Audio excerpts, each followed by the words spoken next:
नमस्कार, मंडल news bulletin में आपका स्वागत है। आइए पेश करते हैं आज के प्रमुख व मुख्य समाचार।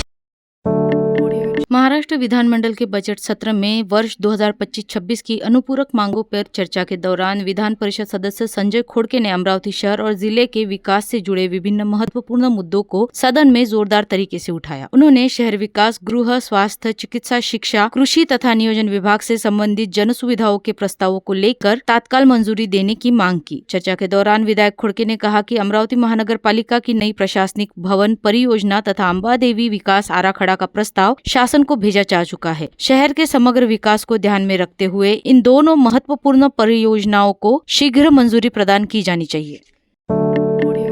अगले माह प्रस्तुत होने वाले प्रदेश के अर्थसंकल्प में राजकमल रेलवे पुल के लिए नवनिर्माण हेतु 125 करोड़ 37 लाख के प्रावधान की मांग विधायक सलभा खोड़के ने की। उन्होंने विधानमंडल में बताया कि उक्त प्रस्ताव शासन को भेजा गया है। इस प्रस्ताव को स्वीकार करने से निश्चित ही राजकमल रेलवे ब्रिज का नवनिर्माण का मार्ग प्रशस्त हो जाएगा। विधायक खोड़के की मांग पर मुख्यमंत्री देवेंद्र फडणवीस ने सहमति दर्शा दी है, जिससे माना जा रहा है कि उड़ान पुल का नवनिर्माण का मार्ग प्रशस्त हो गया है। उल्लेखनीय है कि राज्य का बजट देवेंद्र फडणवीस ही प्रस्तुत करने वाले हैं। खोड़के ने कहा कि दिवंगत उप मुख्यमंत्री अजित दादा पवार ने गत 9 जनवरी के अपने अमरावती दौरे के समय भी उड़ान पुल बनाने के लिए फंड देने की घोषणा की थी। बजट में इस प्रावधान की पेशकश की थी। ऐसे में अमरावती से खर्च का प्रस्ताव शासन को प्रस्तुत किया गया है। विधायक खोड़के ने बताया कि मुख्यमंत्री राजी हो गए हैं। अमरावती जिले के धारनी और चिखलदरा दुर्गम क्षेत्र के विकास के लिए राज्य सरकार प्रतिबद्ध है। इस क्षेत्र की समस्याएं जानकर परिसर का कायाकल्प किया जाएगा, जिसमें प्रमुखता से मेलघाट में सुविधाएं और सुरक्षा पर जोर दिया जाएगा, ऐसा गृह राज्य मंत्री पंकज भोयर ने कहा। आज डॉक्टर भोयर ने धारनी पुलिस थाना को भेंट देकर वहां के कामकाज का जायजा लिया तथा विविध उपक्रमों का निरीक्षण किया और स्थानिक नागरिकों की समस्या तथा उनकी अपेक्षाएं जानी। विधानसभा चुनाव के दौरान किसानों की संपूर्ण कर्ज माफी, गारंटी मूल्य, भावांतर योजना, नुकसान भरपाई और वन्य प्राणियों से सुरक्षा के दावों की याद दिलाने के लिए प्रहार जनशक्ति पार्टी ने अनोखे आंदोलन की घोषणा की है। संगठन के कार्यकर्ता रक्तदान कर उसी रक्त से राज्य के मुख्यमंत्री देवेंद्र फडणवीस को पत्र लिखकर भेजेंगे। प्रहार संगठन के अनुसार चुनाव प्रचार के दौरान महायुति के नेताओं ने किसानों को कर्ज माफी का आश्वासन दिया था, किंतु कई महीनों तक सरकार की ओर से कर्ज माफी पर ठोस निर्णय नहीं लिया गया। कर्ज का बोझ सहते किसानों पर दोहरी मार पड़ी, लेकिन राहत के उपाय अपेक्षित गति से आगे नहीं बढ़ सके। प्रहार संगठन के संस्थापक बच्चू कडू के आंदोलनों के बाद सरकार ने कर्ज माफी पर चर्चा शुरू की है, परंतु कार्रवाई में विलंब को लेकर प्रहार संगठन असंतुष्ट है। इस क्रम में कल 1 मार्च से 8वां यात्रा निकाली जाएगी।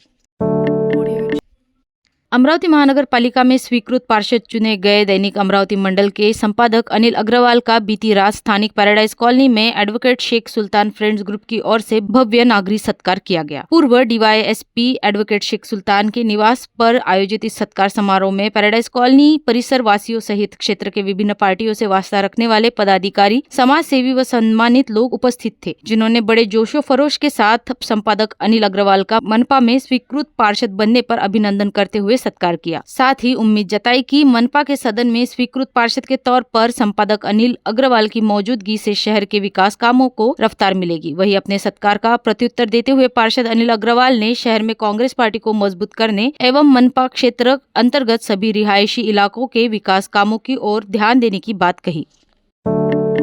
राजस्थानी समाज से वास्ता रखने वाले दैनिक अमरावती मंडल के संपादक अनिल अग्रवाल तथा न्यू आजाद गणेशोत्सव मंडल के संस्थापक दिनेश बुप की हाल ही में अमरावती महानगर पालिका के बतौर स्वीकृत पार्षद नियुक्ति हुई है, जिसे ध्यान में रखते हुए राजस्थानी हितकारक मंडल द्वारा राजस्थानी समाज से वास्ता रखने वाले इन दोनों गणमान्यों की इस उपलब्धि पर हर्ष जताते हुए उन्हें सम्मानित करने का निर्णय लिया गया है, जिसके तहत कल रविवार 1 मार्च को सुबह 10 बजे रायली प्लॉट स्थित अग्रसेन भवन में आयोजित सत्कार समारोह में संपादक व स्वीकृत पार्षद अनिल अग्रवाल एवं स्वीकृत पार्षद दिनेश बुप का राजस्थानी हितकारक मंडल की ओर से भव्य नागरिक सत्कार व अभिनंदन किया जाएगा। महापालिका में नवनियुक्त आईएमआई के स्वीकृत नगर सेवक मुनज्जर अली को शुक्रवार को अयोग्यता के संदर्भ में नोटिस भेजी गई है। समाचार पत्रों में खबर छपी थी कि मुनज्जर अली महापालिका में ठेकेदार के रूप में रिकॉर्ड पर कायम है। इन समाचारों के आधार पर आयुक्त सौम्या शर्मा चांडक ने प्राथमिक जांच की और विधि अधिकारी श्रीकांत सिंह चौहान ने नगर सेवक मुनज्जर अली को कारण बताओ नोटिस जारी। गत 20 फरवरी की पहली मनपा आमसभा में मुनज्जर अली आईएमआई की ओर से मनोनीत नगर सेवक बनाए गए थे। सप्ताह भर के अंदर उन्हें अपात्रता की नोटिस भेजी गई है। मनपा के विधि अधिकारी एडवोकेट चौहान ने कहा कि प्रशासन ने कागजात के आधार पर अली को नोटिस दी है।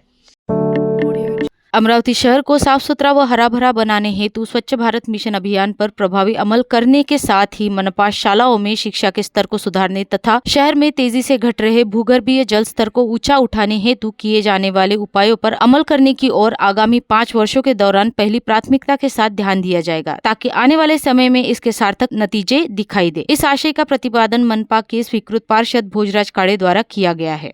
राकापा के कोटे से मनपा में स्वीकृत पार्षद रहने वाले भोजराज काले ने स्वीकृत सदस्य के तौर अपने चयन हेतु राकापा के विधायक संजय खोड़के व सुलभा खोड़के सहित मनपा के गुट नेता अविनाश मार्डीकर के प्रति आभार ज्ञापित करते हुए कहा कि पार्टी ने जिस विश्वास के साथ उन पर स्वीकृत सदस्य के रूप में जिम्मेदारी सौंपी है, वे उस विश्वास और जिम्मेदारी की कसौटी पर पूरी तरह से खरा उतरने का प्रयास करेंगे।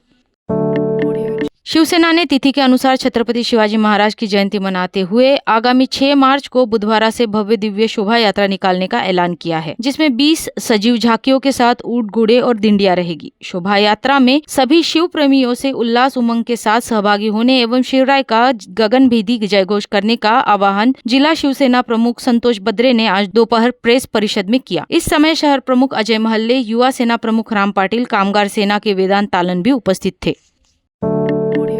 अमरावती महानगर पालिका के उद्यान विभाग में कथित लापरवाही, अव्यवस्थित और गैर जिम्मेदाराना कार्यप्रणाली के विरोध में राष्ट्रवादी युवक कांग्रेस ने गुरुवार को मनपा कार्यालय पर जोरदार आक्रोश प्रदर्शन किया। संगठन के पदाधिकारियों ने उद्यान विभाग के कामकाज की जांच कर जिम्मेदार अधिकारियों व कर्मचारियों पर कार्रवाई करने की मांग को लेकर मनपा आयुक्त को ज्ञापन सौंपा।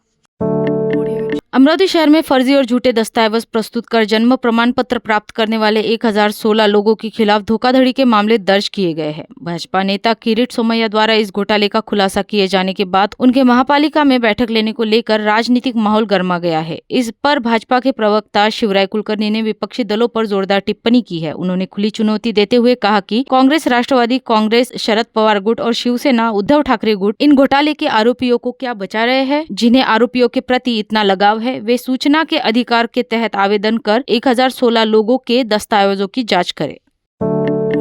चिखलदरा नगर परिषद शिक्षा के क्षेत्र में एक बड़ी उपलब्धि सामने आई है। नगर अध्यक्ष शेख अब्दुल के निरंतर प्रयासों के चलते नगर परिषद स्कूल को हिंदू हृदय सम्राट बाला साहेब ठाकरे निधि समेत पूरे 1 करोड़ रुपए की निधि प्राप्त हुई है, जिससे आगामी शैक्षणिक क्षेत्र से नगर परिषद शाला प्रारंभ की जाएगी। जिसमें विशेष बात यह है कि शाला को केंद्रीय माध्यमिक शिक्षा बोर्ड की मान्यता दिलाने की प्रक्रिया शुरू की गई है, जिसमें अब स्थानिक विद्यार्थियों को उच्च स्तरीय शिक्षा अपने ही नगर में उपलब्ध हो सकेगी।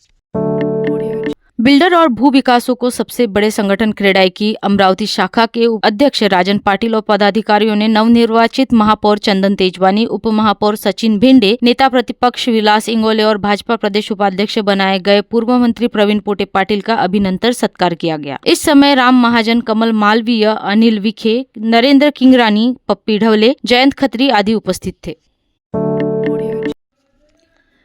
शहर पुलिस के नियंत्रण कक्ष में कार्यरत उप निरीक्षक किरण चिंचमलातपुरे, मुख्यालय के उप निरीक्षक राजेंद्र करमेश्वर, खोलापुरी गेट के सहायक उप निरीक्षक संजय दांडगे का आज सेवानिवृत्ति पर पुलिस आयुक्त कार्यालय में राकेश ओला के हस्ते डीआईजी शुभेच्छा पत्र, शाल, श्रीफल देकर सत्कार किया गया। उसी प्रकार तीनों अधिकारियों की पत्नी को साड़ियां, पौधे देकर पारिवारिक वातावरण में सत्कार किया गया। इस समय पेंशन ऑर्डर, सेवानिवृत्ति प्रमाण पत्र दिए गए। इस समय पुलिस उपायुक्त श्याम घुगे, गणेश शिंदे, रमेश धुमाल, सीमा दातालकर, नीलेश करे, सेवानिवृत्त पुलिस अधिकारी के परिजन और कल्याण शाखा के अधिकारी व अमलदार उपस्थित थे। सीपी ओला ने भावी जीवन के लिए शुभकामनाएं देने के साथ निवृत्ति उपरांत मिलने वाली राशि को देख समझकर निवेश करने का नियोजन करने की सलाह दी। सेवानिवृत्ति के दौरान शासकीय सुविधाओं के बारे में कोई दिक्कत रहने पर संपर्क करने का आह्वान भी किया। जाति के आधार पर प्रताड़ना किए जाने से संबंधित कोई ठोस सबूत रिकॉर्ड पर नहीं रहने की बात को ध्यान में रखते हुए मुंबई उच्च न्यायालय की नागपुर खंडपीठ ने भारतीय जनसंवाद संस्थान के पश्चिम विभाग केंद्र के तत्कालीन संचालक डॉक्टर अनिल कुमार सौमित्र के खिलाफ दर्ज एट्रोसिटी के अपराध व मुकदमे को अवैध ठहराते हुए रद्द करने का आदेश जारी किया। नागपुर हाईकोर्ट के न्यायाधीश प्रवीण पाटिल की अदालत द्वारा यह निर्णय दिया गया। फ्रेजरपुरा पुलिस ने भारतीय जनसंवाद संस्थान के ठेका नियुक्त सहायक व्याख्याता विनय सोनुले की शिकायत के आधार पर यह एफआईआर दर्ज कराई थी, जिस पर हुई जांच के बाद पुलिस ने अदालत में मुकदमा दायर किया था। जय बाबारी मित्र परिवार ने शुक्रवार को शहर में शाम भक्तों की भव्य मनोकामना पूर्ति निशान यात्रा का सरोज चौक पर मसाला दूध से स्वागत किया। वहीं चौधरी चौक पर रामचंद्र गुप्ता और पंजाबी परिवार ने शाम भक्तों को पाइनएप्पल शेक से अवगत की।